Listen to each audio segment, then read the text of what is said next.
नमस्कार दोस्तों, मेरा नाम अरुण कुमार पाल है और आज मैं आपको बताना चाहता हूँ एक दुखद समाचार जो कल रात को सवाई मानसिंह हॉस्पिटल जयपुर में हुआ। ये हादसे होते हैं और हम इसको भूल जाते हैं। ऐसे ही एक हादसा पिछले साल ESI हॉस्पिटल कलकत्ता में हुआ था, जिसमें काफ़ी भारी नुकसान हुआ और लोगों की जानें चली गई। इस हॉस्पिटल में भी करीब 6 लोग, जो भी ऑफिशियल फिगर बताई गई है कि 6 लोगों का देहांत हो गया।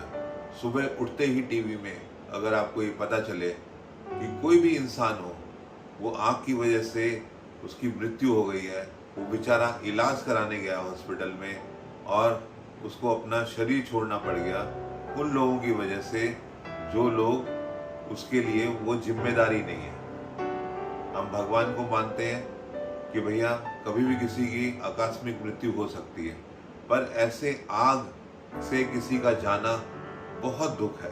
और खासकर एक हमारी MEP कंसल्टेंसी में अगर ये काम हो रहा है तो मुझे उस बात का बहुत बहुत दुख है। मेरे उस परिवार जिनकी जान चलेगी उसके ऊपर मेरी पूरी संवेदनाएं, और मैं उससे भगवान उनकी आत्मा को शांति दे।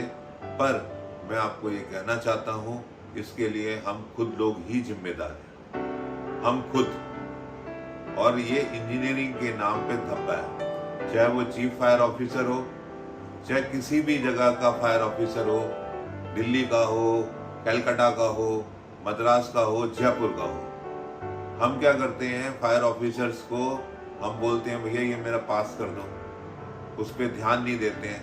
फायर ऑफिसर्स जो हैं वो उसको नक्शा पास कर देते हैं, उस पर स्टैंप लगा देते हैं कि भैया आपकी जो हॉस्पिटल जो है पास हो गया। और प्राइवेट हॉस्पिटल्स में तो फिर भी हम ध्यान देते हैं, सरकारी तंत्र में हम बिल्कुल ध्यान नहीं देते हैं कि हॉस्पिटल जैसी जगह में या होटल जैसी जगह में अगर आग लगती है तो बहुत ज़्यादा नुकसान होता है।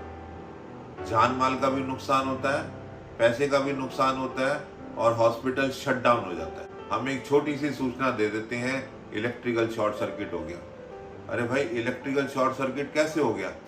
मैंने अपने पिछले वीडियो में भी कहा था कि इलेक्ट्रिकल पैनल्स ऐसे बनने चाहिए कि उसमें शॉर्ट सर्किट हो ही ना। अगर शॉर्ट सर्किट होता है तो उसको विथस्टैंड करने की कैपेबिलिटी होनी चाहिए। हमारे पैनल्स ऐसे होने चाहिए, हमारे MCB सिलेक्शन ऐसे होनी चाहिए कि ट्रिपिंग जो हो वो ट्रिप करे, ये नहीं कि जल जाए। वो ज़माना चला गया है जब फ्यूज़ होते थे, फ्यूज जल गई थी, सर्किट हो गया, पैनल की क्वालिटी नहीं है। तो हम क्या करते हैं, 3rd रेटेड पैनल बनवाते हैं सरकारी में। कोई पैनल्स के मेक नहीं होते हैं। अगर कंसल्टेंट कोई सजेस्ट करता है तो गवर्नमेंट डिपार्टमेंट उस पैनल मैन्युफैक्चरर से सेटिंग करके उसका नाम डाल देती है। उसके अलावा मैं कहना चाहूँगा कि जो इलेक्ट्रिकल केबल्स हैं उसकी क्वालिटी में बहुत डिफरेंस है। तो अगर पैनल में शॉर्ट सर्किट होना नहीं चाहिए। नंबर 2, अगर होता है तो उसमें स्मोक डिटेक्टर्स के लगे होने चाहिए कि जैसी स्मोक हो उसमें अलार्म बज जाए।